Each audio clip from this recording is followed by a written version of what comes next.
Good morning, everyone. I just want to remind everyone that this morning's virtual cardiac rounds will be recorded. Just a reminder, please, we want everyone to please mute their microphones at all times. Questions can be asked after the presentation by either using the raise your hand function, or you can type it into the chat function, which will be controlled by myself. This morning's cardiac round, we have a guest speaker, Dr. Sonia Anand. Dr. Anand is a professor of medicine and epidemiology, as well as a director of the Population Genome Program at McMaster University. She will be presenting on optimizing care of patients with polyvascular disease in 2021. Would you like to start, Dr. Anand? Sure thing, I will. And it's a pleasure to be here, and thank you very much for the invitation. And today I'm excited to share with you the latest in how we manage patients with peripheral artery disease from a medical standpoint. And I have some disclosures, having given talks and being funded by various organizations. And I'll start off with a case, as we often do. Helps us keep the information I'll share with you relevant. So this is a typical patient I would see in my vascular medicine clinic, a 71-year-old woman who has what we call polyvascular disease, which is the new buzzword in 2020 and 2021, a woman who has vascular disease in multiple territories. So she suffered 2 strokes in 2014, was found to have a carotid artery stenosis and had a carotid endarterectomy. She has known coronary artery disease with a prior inferior STEMI and drug-eluting stents. She has peripheral artery disease manifested by intermittent claudication and low ankle brachial indices in both legs. She has COPD. She was a 50-pack year smoker. Now she has quit, has a number of risk factors for vascular disease in addition to smoking. She is intolerant to statins. And the question for us today is, what is this patient's future vascular risk, and how should we optimize her medically to prevent a recurrent vascular event? And you can see in today's standards, she's relatively young at 71. So the overview of today's talk is to review some of the data that help us determine who of our patients are the highest risk patients. I'll briefly review some randomized trials that have happened over the past 3 years that have really impacted how we manage our PAD patients and polyvascular patients, and then why we struggle with optimizing care for PAD patients. So where are the barriers? How can we overcome them? So briefly, peripheral artery disease patients, we often say, are the poor cousins to coronary artery disease because they receive less attention in trials by specialists, but they have higher risks of future vascular events. So we know there are over 200 million patients worldwide with peripheral artery disease. We know that patients have an increased risk of myocardial infarction, stroke, or cardiovascular death, about 4% per year for the outpatient population. And we also know, but sometimes as cardiovascular specialists, we're not thinking about this as much, that patients with peripheral artery disease. Are you online? Okay. Yeah. Have a good day. Can you hear me all right? Can you hear me okay? Yeah, we can hear you okay. I'm not sure if that was someone with their microphone on. Just want to remind everyone, please mute their microphones. Thank you. Okay, so my last point was patients with PAD are not only at high risk for cardiovascular complications, but limb complications that are very serious. And sometimes as medical specialists, we don't recognize just how serious those limb events can be. So the risk factors for PAD will not be a surprise to you. Number 1 is smoking. Number 2 is diabetes. And then the other usual vascular risk factors such as hypertension, hypercholesterolemia, and advancing age are important. And when these are present, one or more, such as a smoker who's also a diabetic, we know that the risk for PAD is multiplicative.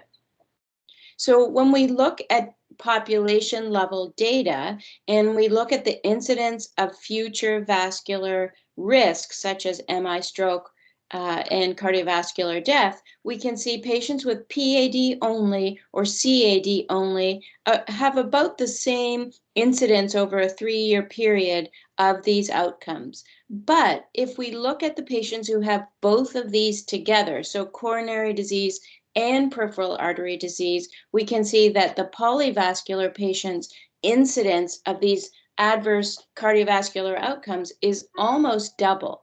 So it really drives home the point that when vascular disease is present in more than one territory, that we have to recognize those patients are at high risk.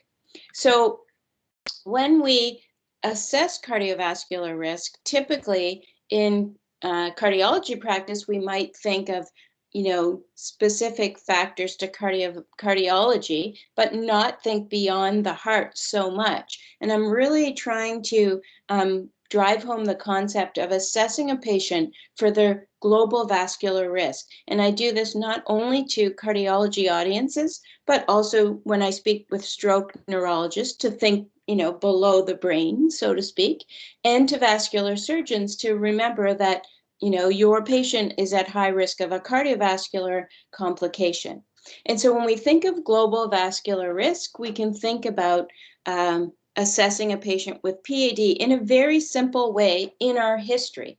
So jot down, does the patient have a history of peripheral artery intervention, a limb or foot amputation? Do they have intermittent claudication, which is simple to ask on history? And then do they have a non-healing ulcer or blue or black toes? That's a very simple office-based set of questions. For coronary disease, we know already how you assess patients with the history of MI, CABG, angioplasty, whether a stent is present, what type of stent is it, when was it placed, and does the patient have heart failure? And for stroke, often the questions are, how many strokes have you had, the type of stroke, have you had warning strokes, do you have carotid disease or atrial fibrillation? And then, as I'll show you in this presentation, asking some high-risk features from a risk factor standpoint is very informative. So if patients have diabetes or a history of heart failure or renal insufficiency, you can very confidently increase the risk profile of your patient. So the presence of one of these vascular beds plus one or more being present together, or the presence of some of these risk factors in your mind should trigger, this is a high-risk patient who deserves optimal medical therapy, because we know the absolute risk reductions will be great for these highest risk patients. Now, a moment to just demonstrate how important it is for us to remember that peripheral limb events are very important for us to prevent, and also the prognosis after one of these events is determined often by how well we treat the patient and with which agents. So in the New England Journal in 2012, my mentor from my vascular medicine training, Mark Krieger, wrote this paper, a review article, and really drove home the point that avoiding acute limb ischemia is so important, because if we don't, the patient ends up on a very vicious cycle of recurrent hospitalizations, possibly leading to amputation. And after an amputation occurs due to a vascular cause, you can see the mortality within 1 year is very high. And this is 2012, but our modern day data would also support this. And if we put it into perspective, limb events across a spectrum could be akin to the way we think about stable angina progressing to the worst case scenario, which is an ST elevation MI. So if we think about the limb, it may start off that this patient has mild symptoms of intermittent claudication, pain in the legs with walking that's relieved by rest. But this can progress as vascular disease progresses to require either peripheral revascularization to improve walking distance and quality of life, but can become constant critical limb ischemia associated sometimes with a non-healing ulcer. And then patients can require an urgent revascularization, in particular patients who present with the cold, pulseless, paresthetic painful leg to the ER. And in many cases, this is the first presentation of peripheral artery disease for our vascular patients. And if we look at the mortality at 1 year after a STEMI at about 1% and compare it to mortality at 1 year after acute limb ischemia, which is about 12%, it helps drive home the point that it's really important for us to avoid acute limb ischemic events in our patients if possible. And now also when we think about a patient with stage 4 metastatic cancer with a mortality rate over the next 4 years of close to 80%, we all know how that impacts us when we plan for that patient's future care. Now, if we compare a patient with PAD who has had an above knee amputation, the mortality over that same period of time is also 80%. So again, making the point that we really need to do our best with our optimal medical therapies plus surgical intervention when required to prevent patients from ending up in this scenario. So as I mentioned, patients with PAD are at risk of MACE, and what we call the limb events is major adverse limb event, or MALE. And irrespective of which one occurs in the patient with polyvascular disease, it sets off a vicious cycle of risk that is a risk factor for the next type of event. And after a major adverse limb event, you can see that rehospitalization goes up 7-fold, major amputation goes up 200-fold, and death is increased by 3-fold. So it's, again, super important for us to think about how can we prevent these major adverse limb events. Now, when we look at guidelines to say how do guidelines direct our care, we can look to the last set of major guidelines that came out. And really, in 2017, the European Society of Cardiology published these guidelines. And in late 2016, the American Heart Association came up with their guidelines to address patients with PAD. And they're really focused on the same set of recommendations here, which is smoking cessation, very important for us to address in our patients and not overlook, and continually bring up with our patient each time we see them, being able to knowledgeably offer nicotine replacement therapy or other quit aids. Walking programs for patients with PAD are very effective to improve walking distance, and then make sure we've carefully reviewed if they can be on a lipid-lowering agent and if they're tolerating it, antihypertensive medications such as ACE and ARBs. And at that time in 2017, a single antiplatelet agent was the recommended grade 1A. And if we look at trials in patients with PAD over the past 2 decades, we can see that there have been quite a few, not as many as in cardiology, to prevent coronary outcomes, but still either a large trial with a subgroup analysis focused on PAD, or in some cases, PAD alone. And if you see these trials, you'll recognize many of their names. So we know that the single antiplatelet recommendation comes from the antithrombotic trial meta-analysis. The CAPRI trial did show a slight benefit of clopidogrel over aspirin in patients with vascular disease. The HOPE trial demonstrated an important role for ACE inhibitors in patients with PAD. A trial that I ran actually put the brakes on the use of full-dose anticoagulation with warfarin plus aspirin in patients with PAD due to the excessive risk of life-threatening bleeding. The heart protection study showing us that statins are effective in patients with PAD. And then Charisma, which left us with, we're not sure if dual antiplatelet therapy is more effective than single antiplatelet therapy in patients with PAD. And then more recently, we've had trials focused on post-revascularization in PAD. And then in terms of what can you do to improve a patient's symptoms of claudication, I mentioned walking programs being the single most effective.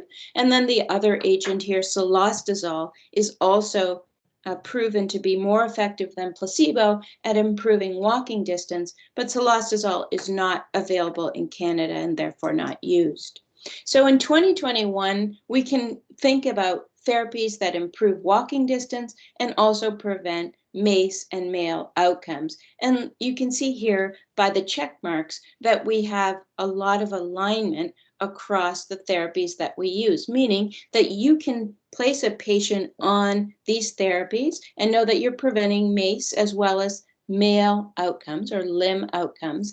And by and large, you're likely improving the absolute claudication distance or the patient's walking distance. One of my colleagues in the States, before the revolution of these most recent therapies, looked within an observational study in the United States, a data set, and classified patients with PAD who were on none of the life-saving therapies I mentioned, such as statin, ACE, ARB, and antiplatelet agents, compared to patients who were on all of these agents. You could see the patients who were optimally treated had a 65% lower mortality in the United States. So it gives us evidence that if we pick from many different trials that tested these agents individually and treat our patients with the whole basket of interventions, we can really lower the risk of death. Now, a moment on cholesterol lowering. I mentioned the heart protection study showed us that statins are effective in patients with PAD, and you'll be familiar with this meta-analysis, which essentially will show that for every 1 millimole reduction in LDL, we're reducing important cardiovascular events by about 20%. So we know that lowering LDL is crucial. And keep in mind the patient I presented to you with polyvascular disease who is intolerant to statins, then that leaves us in a bit of a quandary. What do? We could add something like ezetimibe, but we may not have an optimal LDL reduction. So we then can look to some modern day trials such as Fourier, and many of you will be familiar with Fourier, in which 27,000 patients with vascular disease were randomized to receive the PCSK9 inhibitor compared to placebo. And you know from their New England Journal paper here that there was a significant reduction in the primary endpoint of cardiovascular death, MI, stroke, and other coronary outcomes, as well as the typical MACE outcome. So we're seeing about a 15 to 20% reduction in cardiovascular outcomes for PCSK9 inhibitors. And within that trial, there were about 6,000 patients who had peripheral artery disease. So my colleague Mark Banaka has published this paper from Fourier, where first of all, we make the point that the patients with PAD had a higher incidence of the MACE and male outcome. And when they were treated with a PCSK9 inhibitor, they had about a 4% absolute risk reduction, which is equivalent to a number needed to treat of 25. So very favorable. So, you know, we face some barriers getting our patients onto PCSK9 inhibitors. The paperwork is tremendous, and oftentimes patients are not covered to be on this agent, and it takes a lot of effort to get them on it.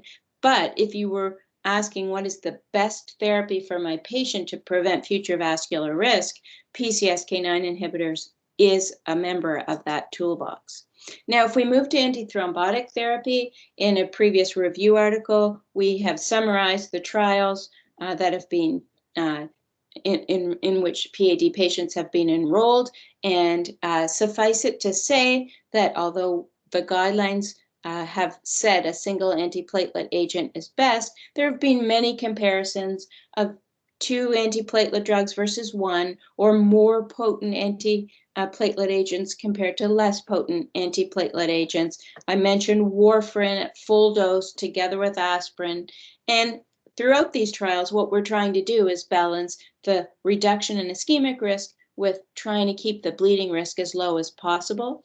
And I think why we're excited now is 2 trials, both COMPASS and now more recently Voyager, have tested and shown that a lower dose of factor Xa inhibition, so 1/4 of a full dose used together with aspirin, is almost finding that sweet spot between lowering ischemic risk and minimizing the price we pay with bleeding risk.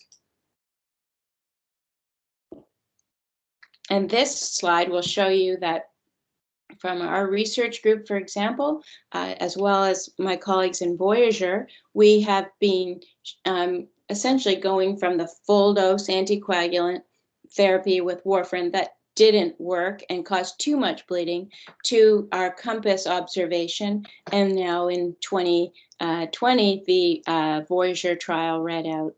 And so this has really changed our care, because between the WAVE trial back here in 2007 until the COMPASS trial results in 2017, we were kind of in a desert for PAD. We just said, okay, put all our patients on aspirin, even though we knew that they were very high risk. So what is the rationale for using the factor Xa inhibitors together with aspirin? Well, you know that aspirin will prevent platelet activation, which is a key component of the genesis of a thrombus. As well, it appears that that may not be enough, because we know different types of stimulants increase the production of thrombin, such as tissue factor, plaque rupture. There are other injuries to the vessel due to uncontrolled hypertension, are a nidus for the production of thrombin. And so the theory is, if factor 10 can be inhibited, that will prevent the production of quite as much thrombin. And together, the aspirin plus 10A inhibition will hopefully prevent a thrombus that's clinically important. So when we look at the 2 trials I'll review today, the COMPASS trial and the Voyager trial, we can see they're in slightly different patient populations. COMPASS was a stable outpatient population of PAD patients, and Voyager randomized patients while in hospital after an infrainguinal revascularization. So we have patients at different points of the spectrum of PAD, and the hope was, and has been proven, that both types of patients, based on their risk, will benefit from the low dose 10A inhibition plus aspirin. And so in review of the COMPASS trial, you're all probably aware of it.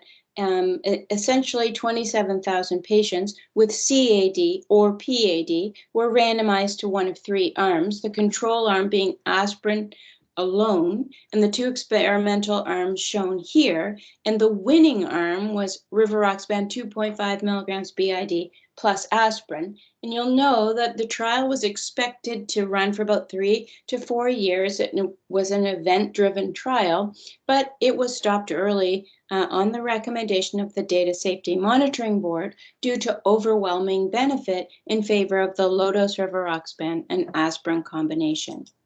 And this result from COMPASS, shown here are my colleagues John Eichelboom and Stuart Conley, the 2 co-leads of the trial, and I led the peripheral artery portion of the trial.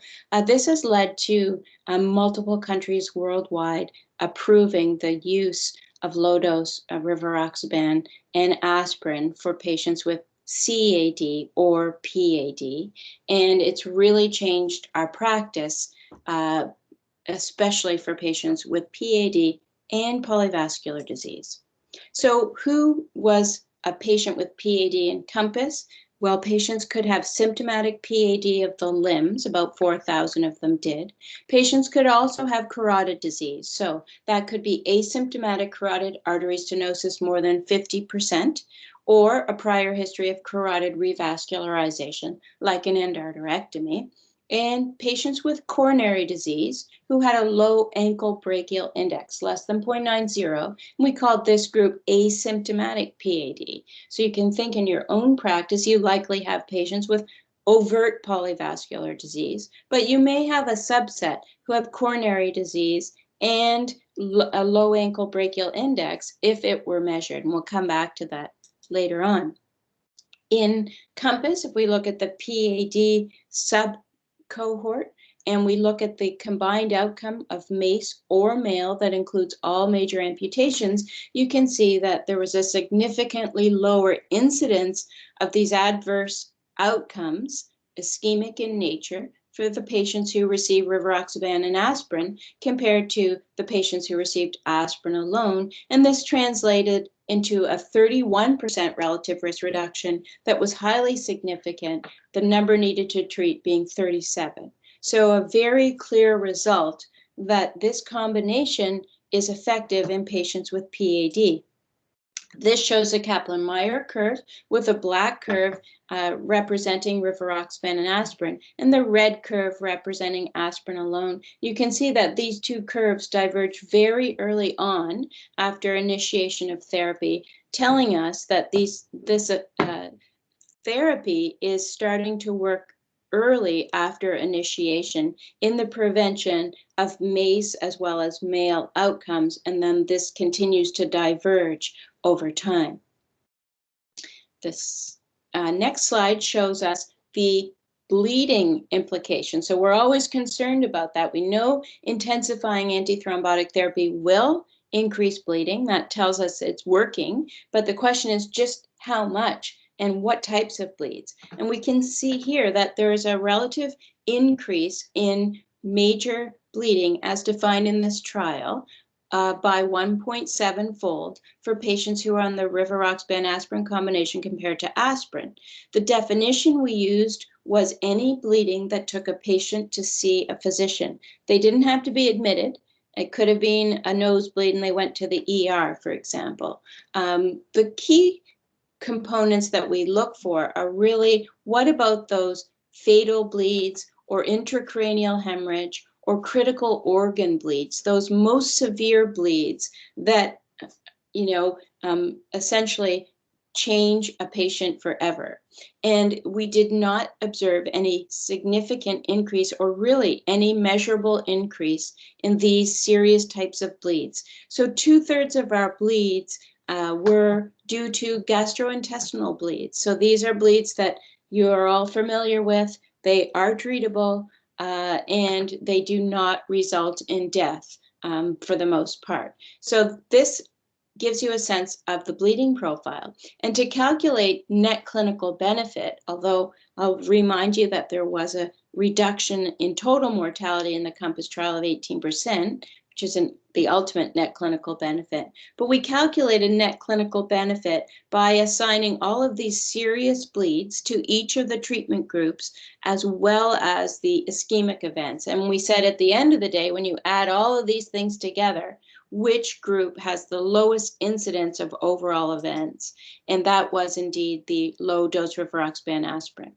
I'm often asked the question about, did all the types of PAD patients benefit in the same way? And the short answer is yes. As shown here, you can see overall PAD risk reduction here of about 30%, and this is very consistent depending on whether the patient had symptomatic PAD affecting the lower extremities, or carotid artery disease. So very consistent results make the results and the totality of the evidence more believable for sure. So sometimes I'm asked the question, well, with this great result from the COMPASS trial, should all our patients with PAD be treated with the low-dose rivaroxaban and aspirin? And so to kind of help clinicians with that question, we did two analyses. First, with the overall COMPASS trial of 27,395, we did an analysis whereby we used a modified REACH risk score to kind of determine risks of various types of patients. And then we also used a classification and regression tree analysis, which is like machine learning, where we asked the computer to pick out the high risk and independent groups in the aspirin-only arm. And both sets of analyses to identify the highest risk patients in COMPASS yielded the same high risk groups. So again, two separate methods pointing to the same high risk groups makes it more believable. And you can see The highest risk group of all is the polyvascular patient. So this would be a patient with 2 or more vascular beds affected. And if you treat that type of patient with low-dose rivaroxaban compared to aspirin, you attain about a 6% absolute risk reduction. In other words, for every 1,000 patients treated with this combination, 60 MACE or male events will be prevented. The other high-risk groups, which are important, although not quite as high risk as the polyvascular patient, are patients with CAD or PAD who have a history of heart failure. They've got a 4.4% absolute risk reduction. Low EGFR, defined as less than 60 mils per minute, 3.6% absolute risk reduction. Diabetes, so common, 3.1% absolute risk reduction. And any one of those high-risk features is indicative of a higher risk patient. So that's a very simple kind of algorithm to keep in mind when you're deciding which of my CAD or PAD patients should I treat.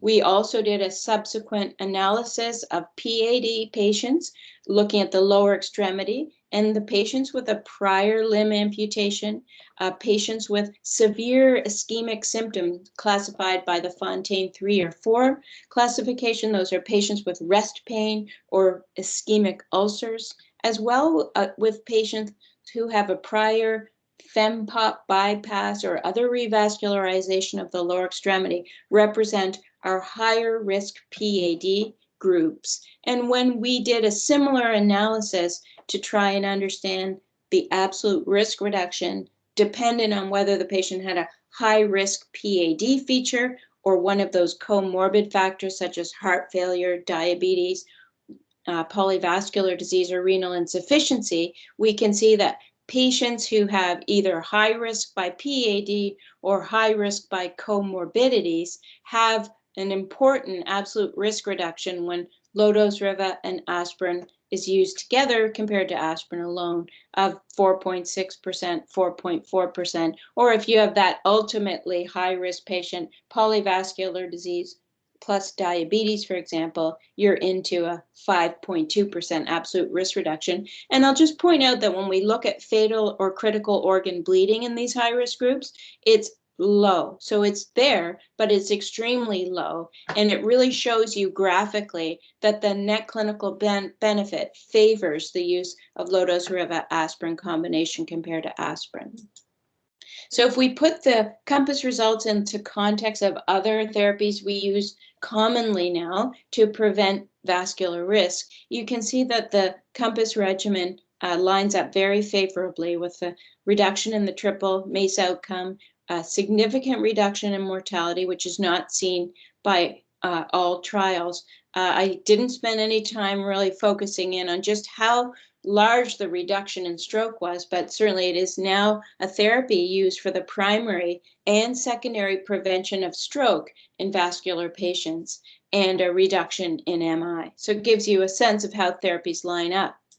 Then if I can flip over to the Voyager trial, this is the Voyager team when we were just unblinded to the results back in March of last year, or February last year, and this is the lead PI of the trial was Dr. William Hyatt, and unfortunately he just passed away in December of lung cancer. So he was really hoping to live to see the end of this trial, which he did, and he was excited by the outcome. So in Voyager, 6,500 patients with infrainguinal revascularization had to be randomized within 10 days of surgery once the surgeon or endovascular interventionalist was happy with hemostasis, and they were randomized to the COMPASS regimen, essentially.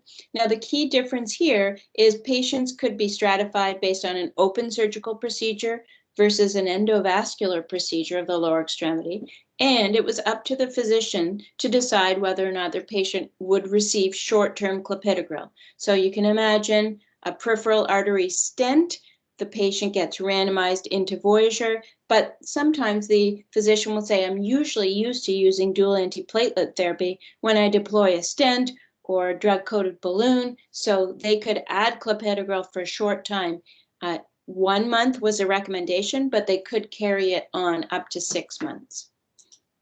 And this shows you that exact design of patients undergoing their revasc, getting their low-dose rivaroxaban or aspirin as one possible randomization arm, or aspirin alone, and the use of clopidogrel was up to the physician. And the primary outcome here was essentially the same as that MACE or MALE composite I showed you: MI, ischemic stroke, CV death, acute limb ischemia, and major vascular amputation. And here are the results for the primary outcome from Voyager. And you can see, first of all, the high incidence of this outcome over a 3-year period, up to 20%, and then a significant reduction shown here in the purple for the patients treated with the low-dose rivaroxaban aspirin combination, and that translated to an absolute risk reduction of 2.6%, number needed to treat of 39. So that's an important observation that, again, really demonstrates consistency for this combination therapy in 2 types of peripheral artery disease patient groups. And when we looked at the safety profile in Voyager, the same observation was made. The primary bleeding outcome was the TIMI bleeding outcome. That approached statistical significance. But if you come to the right side of the slide here, you can see the comparable bleeding outcome to COMPASS was ISTH major, and there was a significant increase in overall major bleeds in the Voyager trial with a hazard ratio of 1.4. But if we look here in the middle at the most severe types of bleeds, intracranial hemorrhage, fatal bleeds, or intracranial or fatal bleeds, these are all very low and not significantly increased, again showing that the net clinical benefit is favorable. So when we line up the patients in Voyager who were treated with clopidogrel, again at physician's decision, and these are usually the endovascular patients, compared to those who didn't receive any clopidogrel, we saw no difference in the efficacy of the low-dose Riva and aspirin compared to aspirin alone, with a hazard ratio of 0.85 here and a hazard ratio of 0.86 here, and the p-value for interaction not close to significant. So essentially, it doesn't matter if you use clopidogrel in terms of the efficacy of the therapy. When we looked at the safety, whether or not clopidogrel was used, we also did not observe any significant interaction on any types of bleeds, really. And if you look, for example, I'll draw your attention here to the right at the ISTH major bleeding. If we look at patients who were receiving rivaroxaban, aspirin, and clopidogrel compared to aspirin and clopidogrel, there was a slightly higher increase in bleeding, but no different when we compare patients who received rivaroxaban and aspirin compared to aspirin alone without clopidogrel. The 2 hazard ratios are not significantly different. So we don't see a significant interaction with clopidogrel on the efficacy or the safety of this therapy. And now this shows a nice net clinical benefit that if bleeding occurs, it typically occurs early and then remains stable over time, whereas the hazard ratio continues to reduce, or the risk reduction continues to increase over time. That really speaks to increased net clinical benefit over time as observed in Voyager, and we also saw the same pattern in COMPASS. So if we line these 2 trials up together, we see extreme consistency across them. There were some notable differences with the Voyager population being immediately post-revasc and a lower percentage of patients having concomitant CAD, whereas in COMPASS, about 65% of PAD patients had concomitant CAD or were polyvascular, for example. Now, to summarize the Voyager COMPASS experience, this low-dose Riva combo with aspirin reduces MACE or MALE. It really reduced ALI, or acute limb ischemia, in the post-revasc population substantially. And the benefit of the combination appears early, persists over time, and it's consistent regardless of the use of clopidogrel. So why does this therapy work is often a question asked. And after the COMPASS trial, our colleagues at Columbia kind of dusted off some old pathology samples they had, and they looked at cross sections of arteries in patients who had an amputation, both above knee and below knee amputation. And essentially 2/3 of the patients had this pattern here, which shows kind of layer upon layer of thrombus from old to more recent, apparent in the lumen of the artery.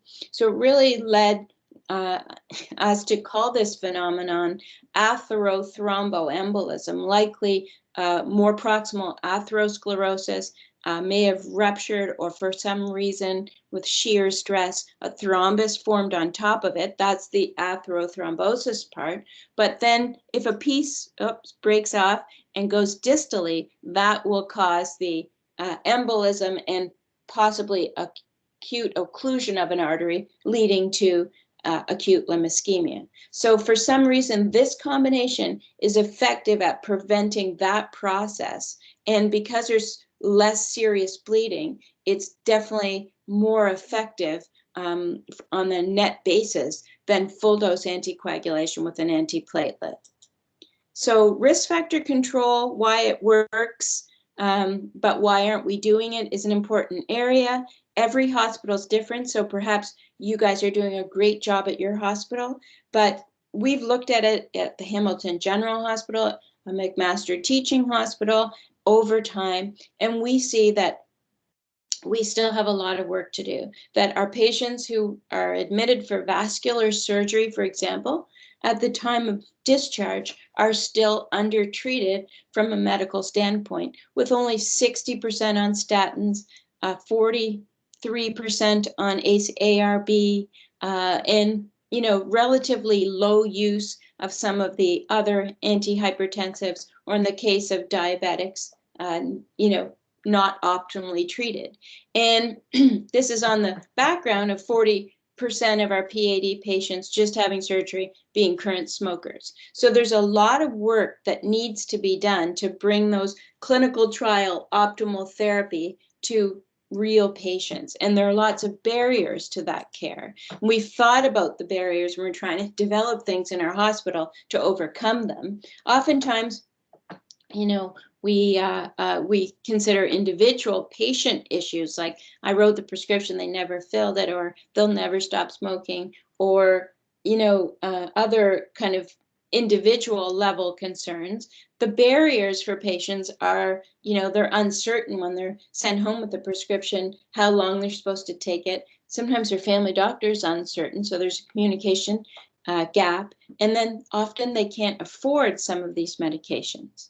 From a physician's perspective, this is well documented that vascular surgeons sometimes in their notes say, I'll leave it to family doctor, or family doctor thinks, well, the vascular surgeon didn't send them home on these medications, so I won't start them. Or, certain physician groups aren't comfortable with the management of PAD patients. The cardiologist may not want to interfere with the surgical treatment, or the surgeons may not want to interfere with the cardiologist treatment. So there are some barriers here. And then the health system barriers are, at least in our center, right now we don't have an easy place to send our patients for good post-revascularization rehabilitation due to funding issues. We don't have a good EMR. It's coming, but we don't have a good one to see all the different services our patients could be accessing. And, we have to really do, as research projects, CQI projects, to see how we're doing in terms of that care gap, as I just showed you. So when we look at the guidelines, the ESC guidelines say PAD is a complex disease and really recommends that a multidisciplinary vascular team is kind of coordinating the management of PAD patients. So this is an incentive for all of us to develop this multidisciplinary care. Now, we developed discharge checklists that we're evaluating. We're trying to improve the flow of patients to cardiac rehab, printed out educational materials for patients. We know pharmacist-led interventions can be effective, for medication adherence and smoking cessation, and all to work towards this comprehensive team approach to managing PAD patients. This is an example of our checklist, which is quite simple, and we're evaluating it now in 2 centers. If we come back to our case, I would just say this patient with extreme polyvascular disease, carotid, stroke, coronary PAD, her state-of-the-art care would be receiving rivaroxaban and aspirin, the COMPASS regimen, Voyager regimen, as well as her statin intolerance really pushes the need for her to be on something like a PCSK9 inhibitor. So these are the 2 agents we've added to our toolbox of 2021, in addition to the other kind of foundational components of smoking cessation, walking programs, ACE, ARB. Now, I understand that often there's a question who to screen with an ABI, especially as cardiologists who you may not be primarily thinking about the limb outcomes for this patient. In the general population, studies have shown it's not cost effective or high yield to take all comers and add it like we do blood pressure to everyone. In symptomatic patients with intermittent claudication, it's a yes, because it's actually helping with not only global vascular risk, but diagnosis. High-risk patients I mentioned today are the smokers, diabetics, especially smokers and diabetics, and older age. So if you have patients with these features, I'd say anyone over the age of 50 with these risk factors would be a reasonable candidate to screen. What about coronary disease patients? Is it worth doing the ABI? Well, some studies recommend doing this even if your patient's asymptomatic, because it can help you determine if they're polyvascular disease, and that may actually push you over the threshold to say, I'm going to move from single antiplatelet therapy to the vascular protection of the COMPASS regimen. And then there was a great trial called the VIVA trial in Denmark, where 50,000 men were randomized. Well, 25,000 got the intervention, which was to screen for AAA, do an ABI, plus blood pressure. And in that group, they got treated depending on what was found, compared to 25,000 older men over the age of 55 who didn't get any screening. And the screening group's mortality over 4 years was reduced by 7%. So this shows us that the more intensive we screen from a vascular standpoint, the better our patients will do. And then another colleague of mine, Victor Aboyans, recently published the 10 commandments for integrating peripheral vascular practice into a cardiology practice. And I highlight some of them that, maybe we've forgotten over the years, but are still important, which is actually to measure and palpate for peripheral pulses. Thinking about PAD is an important part of your exam. Think about the ABI in these high-risk patient groups, as I mentioned. Assess peripheral arteries in patients with CAD, and included in the PAD assessment would be a screening for carotid plaque. This will, again, help us understand their risk. And then, I'm not sure it's practical, but with an additional 3 minutes from an echocardiogram, there are a number of studies showing if that Doppler probe is then quickly used to scan for an abdominal aortic aneurysm, that you can learn a lot in that short period of time. So the time has come for more vascular medicine in Canada. We've recently published an editorial in Canadian Journal of Cardiology stating that we need to do better in terms of integrating the practice across these services. We're starting a vascular medicine fellowship at McMaster, and I hope other centers will do this as well. We're also writing the PAD guidelines for Canadian Cardiovascular Society this year. I hope that will galvanize people, think about PAD a bit more, and we'll have guidelines as to how to approach a PAD patient. I hope I've shown today that PAD patients are high risk for MACE and Mayo, that PAD history simply can be asked as part of your usual history of a patient. The lifestyle factors are crucial, and now we have a number of therapies in our toolbox that are known to be effective. And the challenge is, who do we screen to determine the highest risk patients, and how do we ensure that most of these patients are offered these life-saving therapies. So I'll stop there. I have lots of colleagues who I work with in all of these areas, and I hope we have a few minutes for questions. Thank you. Thank you, Dr. Anand, for that informative rounds presentation. We'll move into the question period. If anyone has any questions, you could type it into the chat function or raise your hand function.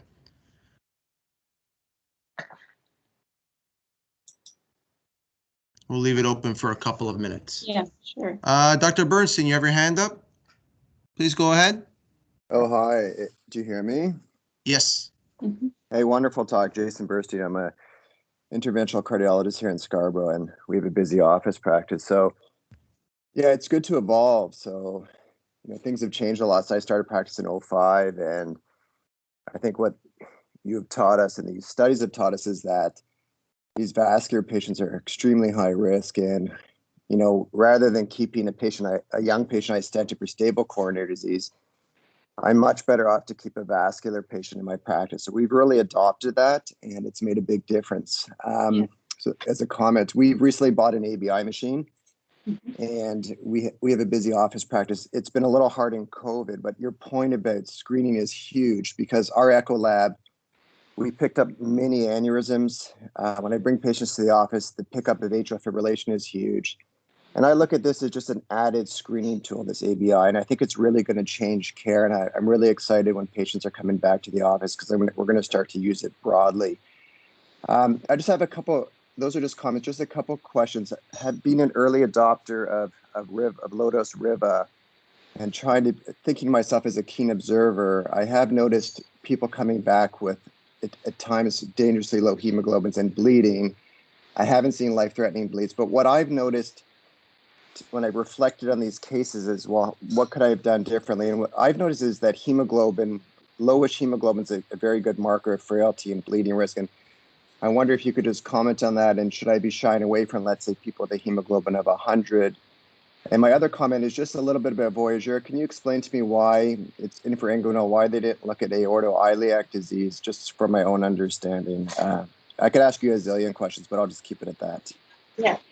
Thank you very much for your comments and also your question. Yeah, in terms of bleeding with the COMPASS regimen, I didn't have time to show it, but it's in the CAD publication in the Lancet with Stuart Conley, was a landmark analysis in terms of bleeding. And we see that patients, if they're going to bleed on this regimen, will bleed in the first year.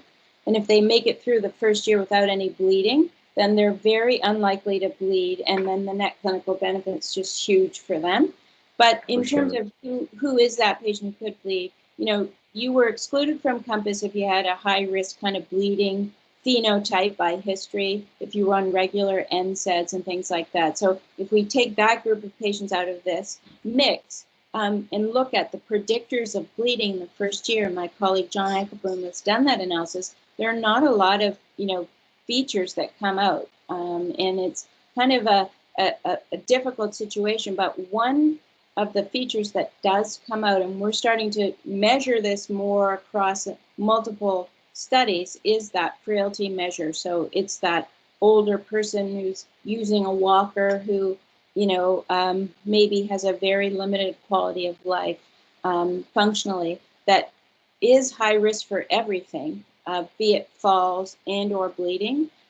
It's just hard to know precisely. And I think that what guides me is really the polyvascular and the kind of risk profile of my patient. And I see a lot of PAD patients. So, if they're high risk for potential limb loss, I didn't show that in detail today, but this COMPASS regimen is very effective at preventing acute limb ischemia, and that's really crucial. And once you have acute limb ischemia, if you were on the low-dose Riva and aspirin, you have a much better prognosis compared to if you were on aspirin alone. So I take that risk if my patient's baseline risk for an ischemic outcome is really high, and it's just a question of monitoring. I've had some who've had, some GI bleeding, and we've had to stop.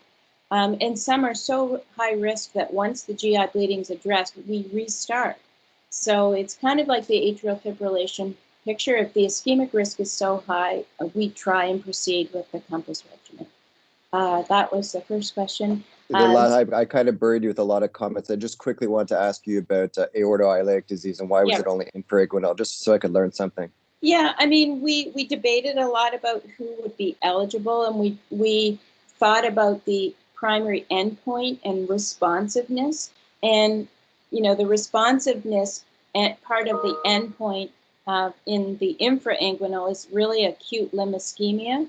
And you could make the case that an aortoiliac procedure improves inflow, so it should prevent acute limb ischemia, but it may prevent acute limb ischemia by, you know, modifying the pressure flow as opposed to the thrombosis risk. So it was one of those debates that we had, and we ended up saying, we'll just keep it kind of simple. Below the inguinal ligament interventions will be included. And then also, I would say in part, if you looked at previous trials like the Dutch BOA trial, they used the same criteria. So we kind of wanted to be comparable to that trial that actually ended up showing excess life-threatening bleeding with warfarin. Thanks for your talk and all your expertise in the area. Keep up the good work. Yeah, thank you. Thanks for the question. Any others? We'll leave it open for a couple of more minutes. I don't see anything in the chat box. If anyone has any questions, type them into the chat box. I can keep talking. And, Okay. the other thing I didn't show was in the bleeding analysis that John Eichelboom has published that, you know, patients who bleed early on RIVA, it's almost like a bleeding stress test, and that early bleeding of the GI tract or GU tract is associated with an increased diagnosis of cancer. In those regions. So it's almost like this combo is a stress test to identify occult cancers that can then lead to diagnosis for that patient. So, you know, all bleeding isn't bad, and I'm extremely reassured by the fact that we're not increasing those severe types of bleeds with this therapy. So, you know, I often, when we give these talks, the number one kind of reason people are reluctant to use it would be, I don't want to cause bleeding in my patient. But we're really so effectively lowering ischemic risk in high-risk patients that in most cases it's worth a try if you've weeded out the highest risk bleeders. So one of the things that's fascinated me is the marked improvement in stroke. And while, you know, stroke you couldn't get in the study based on stroke, certainly in patients who otherwise qualify for COMPASS, in patients who have had non-lacunar, what looks like ischemic strokes, I've had a very low threshold to put those type of patients into these studies. And I don't know if you wanted to maybe just flesh out a little bit of the stroke story or anything else that you think would really kind of help us along in this journey. Yeah, so you're right that we excluded patients with a recent stroke or lacunar stroke. But patients could have gotten into the trial with CAD or PAD and had like a past history of stroke like 2 years ago. They could be in the trial, and they were in the trial. So Mike Sharma, my colleague, has published a really nice paper in Circulation where it's like the stroke paper from COMPASS. And he shows that, yes, overall there was a 42% reduction in stroke. It was the component of the composite endpoint that had the greatest reduction or responsiveness. And then he looks at the primary prevention of stroke. So those CAD or PAD patients who never had a stroke before, there's a substantial reduction in their stroke. But also secondary prevention of stroke, which are the patients with a history of stroke a couple of years ago, the risk of recurrent stroke is significantly reduced for them. And so, you know, I practice on the thrombosis service at the Hamilton General. We're often asked to see patients who have an ischemic stroke who don't have atrial fibrillation or carotid to intervene upon. And the question is, like, what's the optimal therapy? And typically, dual antiplatelet is used for the first 6 weeks. But after that, a large number of our patients are then transitioned to the COMPASS regimen. Because it's so effective in preventing stroke. Would you transition those people who wouldn't otherwise meet COMPASS criteria, though? Just I mean, to me it's logical, but it's a bit of extrapolation. I'm just curious. I wouldn't put someone with a lacunar stroke on the COMPASS regimen because they weren't. Well, let's say you had somebody that looked like had an MCA stroke, doesn't have carotid disease, and doesn't have cardiac or peripheral vascular disease that would meet the criteria.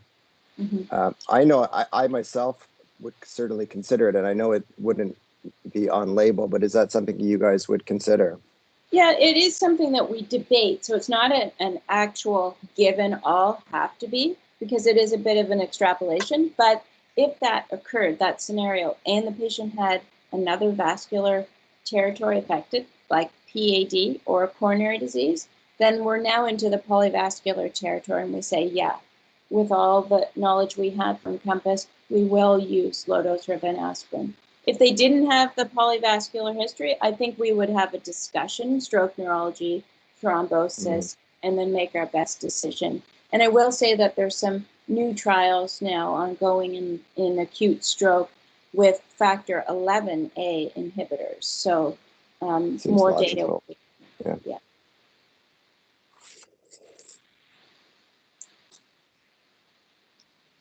All right, Dr. Anand, I think we'll end the rounds here. I want to thank you for presenting this morning. Everyone else, have yourself a good morning, and once again, thank you, Dr. Anand. Yeah, pleasure. Thanks. Good luck, everyone. Bye for now.